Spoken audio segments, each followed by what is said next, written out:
Olá, opa! Estamos aqui mais um domingo. A nossa lição hoje é uma de uma revista nova, essa revista Na Estrada com Jesus. E a nossa primeira lição é justamente falar sobre Jesus como caminho. Quando eu era uns 14 anos, em Brasília, a gente tinha um programa que era sair para trilha.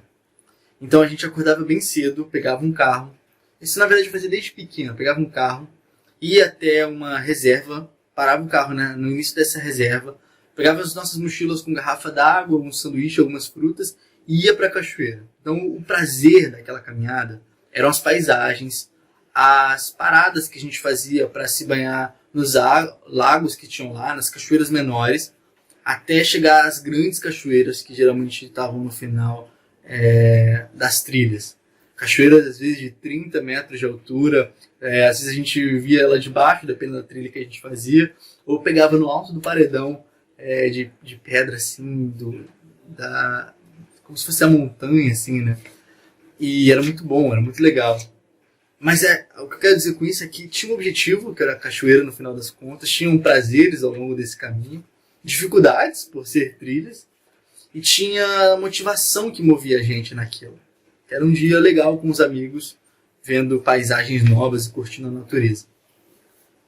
Quando a gente fala da vida como um caminho, como a gente fala da forma como nós caminhamos, a gente está se referindo a isso. Ao que motiva a gente, ao que faz com que você acorde e faça as coisas que você tem que fazer.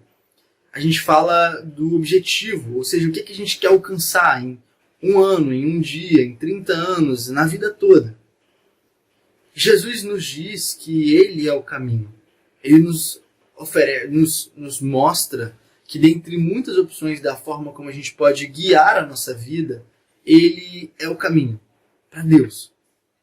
Ele é o caminho para a vida para a qual Deus criou a gente para viver. Ele é o caminho para a redenção. Ele é o caminho para que a gente que foi afastado de Deus esteja unido a Ele de novo. Então essa é a ideia de caminho que a Bíblia nos apresenta. Mas esse caminho ele tem algumas características. Jesus vai falar sobre si mesmo como um caminho estreito, como um caminho difícil, como um caminho que envolve um comprometimento total com esse caminho. Então, o primeiro texto que eu queria que a gente lesse é Mateus capítulo 7, versículo 13 e 14. Ele vai dizer o seguinte: entrai pela porta estreita, ou seja, entrai pela porta apertada, porque larga é a porta, espaçoso, amplo é o caminho que conduz para a perdição, e são muitos os que entram por ela. Mas estreita é a porta, apertado o caminho que conduz para a vida, e são poucos os que acertam com ela. Jesus, em Lucas, no capítulo 6, verso 46, ele fala algo muito interessante. Ele diz: por que vocês me chamam Senhor, Senhor, e não fazem o que eu digo? Quando você entra por uma porta, quando você segue por um caminho, você está disposto a enfrentar e a lidar com as condições específicas daquele caminho. Quando a gente fazia uma trilha nessas cachoeiras, a gente ia sabendo se aquela trilha era mais ou menos difícil. A gente sabia que algumas trilhas eram em locais que você ficava ali entre o paredão e a queda. Tinham lugares que as trilhas eram cansativas, que a gente tinha que ir bem devagar, usando às vezes os pés e as mãos para subir, porque era um caminho difícil. Mas a gente tinha um objetivo, a gente tinha uma motivação para vencer aquilo. E no final das contas, Jesus diz que ele é um caminho difícil, que ele é um caminho apertado, que ele é um caminho pelo qual poucos seguem, justamente pelas dificuldades próprias. E ao pensar isso, a gente precisa entender, então, quais são as motivações que fazem esse caminho tão importante, tão essencial. E a motivação principal é aquilo que Deus, o Senhor, demanda de nós, exige de nós, como criaturas. Nosso catecismo fala que o fim, ou seja, o propósito do homem, a razão pelo qual o homem existe, o motivo para a existência do homem, é glorificar a Deus. É fazer o nome de Deus grande. É fazer com que Deus seja cada dia mais conhecido a toda a criação como Ele é. E além desse fim, o fim do homem, o propósito do homem é se alegrar em Deus. Quando a gente fala de entrar por um caminho estreito, é entrar por um caminho onde a nossa necessidade mais íntima, que é a alegria, é satisfeita naquele que é de fato a alegria, que é Deus, aquele que é o criador da alegria, aquele que é o criador dos nossos prazeres, daquilo que alegra o nosso coração. Eu vivo dizendo isso e eu vou continuar repetindo a frase do Lewis que diz: se eu encontro em mim desejos que nada nesse mundo pode satisfazer, eu só posso crer que eu não fui feito para esse mundo. E Lewis está se referindo ao próprio Agostinho, que diz: criaste-nos, o Senhor nos fez para ti. E o nosso coração ele permanece inquieto, ele permanece agitado, enquanto ele não repousa, enquanto ele não descansa em ti. É a oração de Santo Agostinho. Então, o objetivo do caminho é esse. Mas não é um caminho fácil. Em Lucas 6,46, o texto é: por que vocês me chamam Senhor, Senhor, e não fazem o que digo?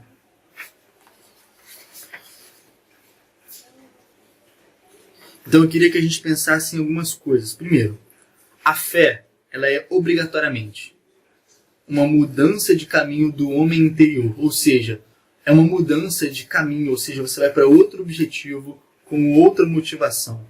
E por que do homem interior? Porque são justamente essa característica das motivações, do que te move, do que está no íntimo do seu ser.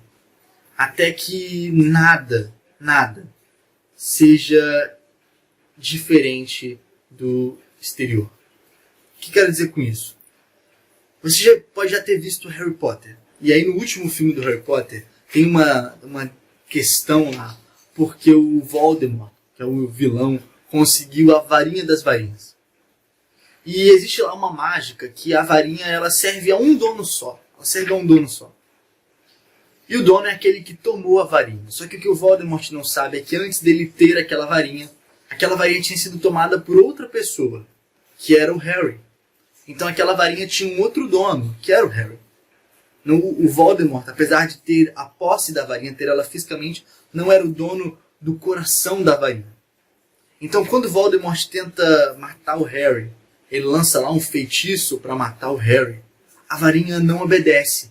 A varinha não faz o que ela deveria fazer, porque ela se recusa a matar o próprio mestre. O que eu quero dizer com isso é que a fé, ela começa nesse interior. Ela começa com um coração devotado a Deus. Um coração que tem um mestre, que é o próprio Criador.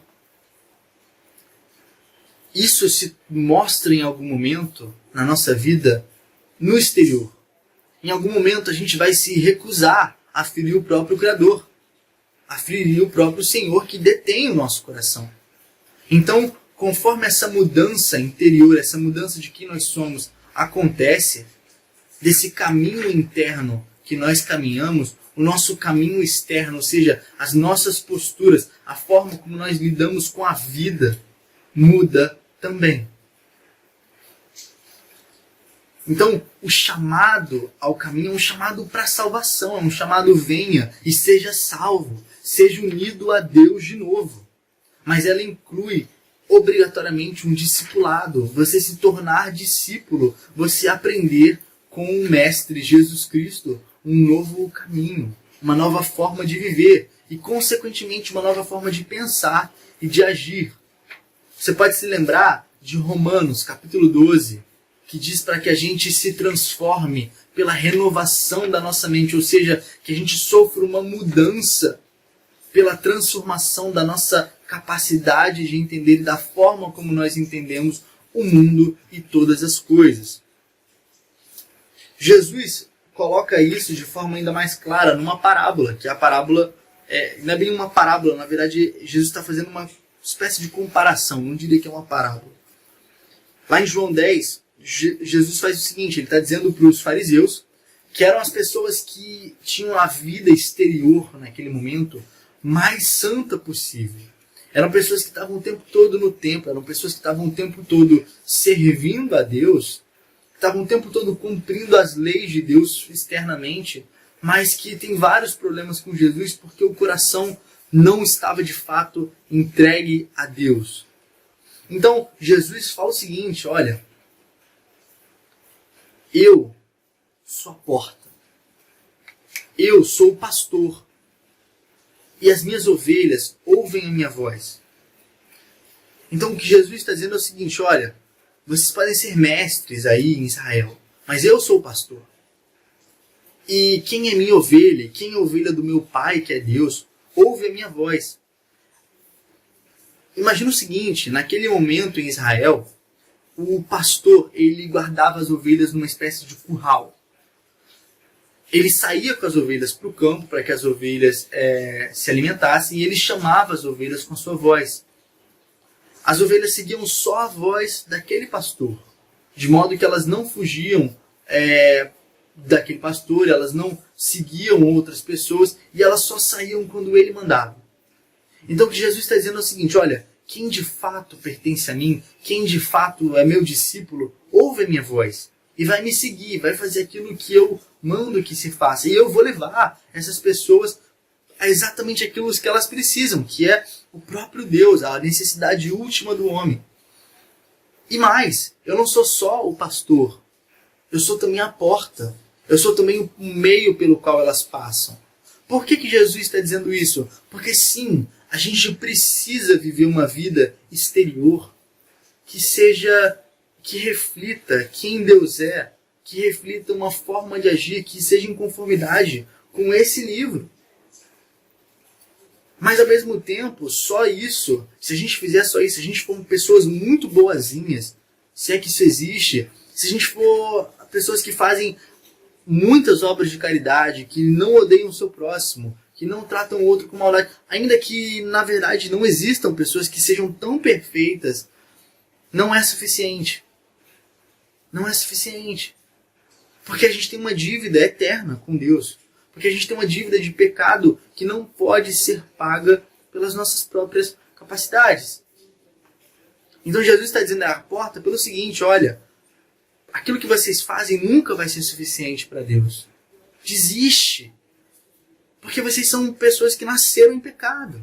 Vocês são pessoas que precisam de serem reconciliadas com Deus. Que vocês precisam de perdão. Vocês precisam de um novo coração. Vocês precisam de um novo caminho dentro de quem vocês são. E a única forma de vocês conseguirem isso, a única forma de vocês viverem isso não é fazendo o bem, ainda que ele seja necessário, ainda que vocês precisem ouvir a minha voz e fazer aquilo que eu digo. Mas vocês precisam vir por mim, pela fé em mim, acreditando que não é por causa de vocês, não é por causa do que vocês fizeram, do que vocês deixaram de fazer. Não são as suas capacidades que te fazem aceitável a Deus. Mas sou eu, Jesus Cristo, é isso que ele está dizendo. Então, a gente tem extremos o tempo todo. E o cristianismo se torna uma religião de equilíbrio muitas e muitas e muitas vezes. Porque, por um lado, a gente tem essas pessoas, os fariseus naquele momento, que acreditavam que a sua salvação, acreditavam que o seu relacionamento com Deus era baseado naquilo que eles eram capazes de fazer. E eu te desafio a tentar um dia sequer não fazer nada de errado e você vai falhar miseravelmente. Por outro lado, a gente tem um outro extremo, que é o extremo do faça aquilo que o seu coração diz para você fazer. Faça aquilo que você acredita que é o melhor, porque no final das contas, Deus não se importa com isso. Ele diz, as minhas ovelhas ouvem a minha voz. As minhas ovelhas se importam com a forma com a qual elas vivem a vida delas. Se as pessoas vêm até o cristianismo buscando uma religião para viver uma vida boa e agradável, isso é impossível. Porque o próprio Jesus diz que é um caminho estreito, é um caminho difícil. Em Lucas 9, 23 a 25, ele diz o seguinte, olha, se tem alguém que quer me seguir, negue-se a si mesmo, tome a sua cruz, ou seja, tome o objeto que vai te matar, espiritualmente falando, emocionalmente falando. Ou seja, aquele objeto que vai fazer com que você, a pessoa que você é, seja destruída para que uma pessoa em Cristo surja e me segue. Quem quiser salvar a sua vida, ou seja, quem quiser viver da forma como acha que deve viver, quem quiser colocar a sua vida como preciosa, vai perder a vida. Mas quem perder a vida por amor de mim, Jesus Cristo, vai salvar a sua vida, porque vai encontrar a sua vida em mim. Esse é o texto de Lucas 9, 23 a 25. Então o cristianismo é uma religião de dificuldade, é uma religião de cruz. É uma religião onde a gente confia num Deus que perdoa todos os nossos pecados, ao mesmo tempo que a gente vive uma religião onde cada dia mais a gente vai se tornando mais parecido com esse mestre, Senhor, Rei, que é perfeito.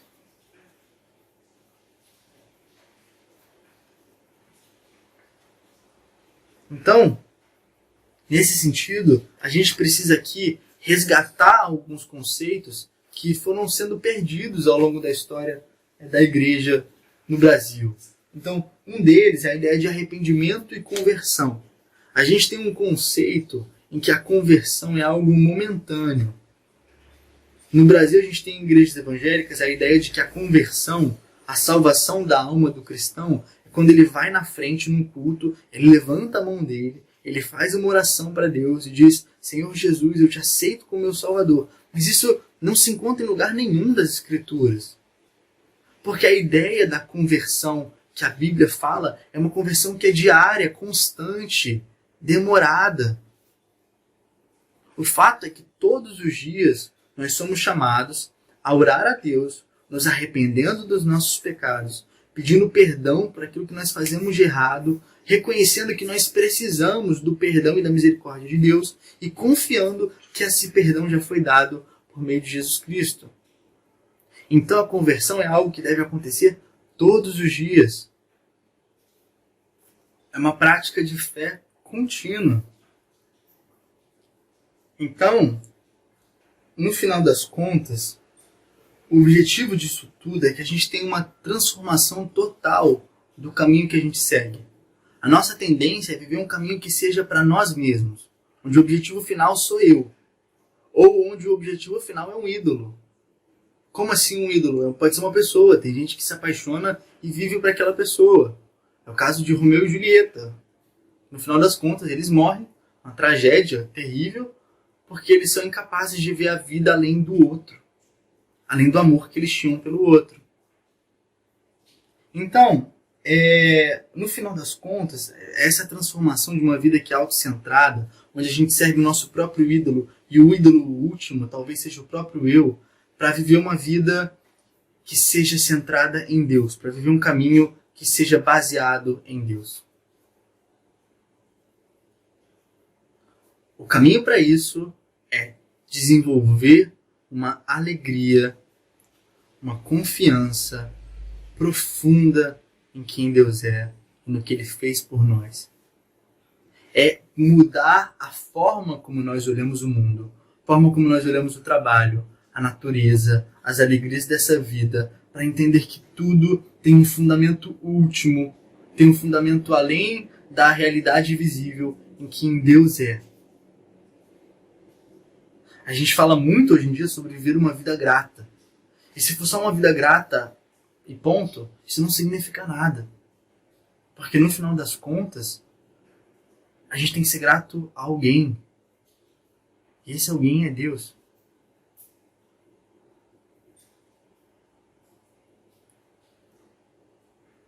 Portanto, o que fica da aula de hoje é, primeiro, reflita sobre o caminho que você tem andado. Será que você reconhece na sua vida que Deus tem mudado o seu interior e que isso tem se refletido numa vida exterior diferente? Ou será que você vive da maneira como você quer, sem se preocupar com a voz do pastor? O pastor, eu falo o pastor divino. Será que você, na verdade, tem vivido uma vida onde você desenhou 1 milhão de regras que são insuficientes para te salvar? Reconheça isso. Uma coisa ou outra. Ore a Deus. Peça perdão. Peça que Ele te dê graça. E confie que Ele perdoa os seus pecados. Amanhã, faça isso de novo. Confesse os seus pecados. Confesse aquilo que você tem feito que te atrasa, que te afasta dele.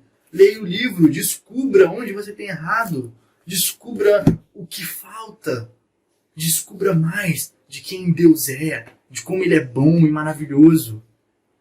Peça perdão por não se alegrar nele como deveria. E depois de pedir perdão a cada dia, se alegre.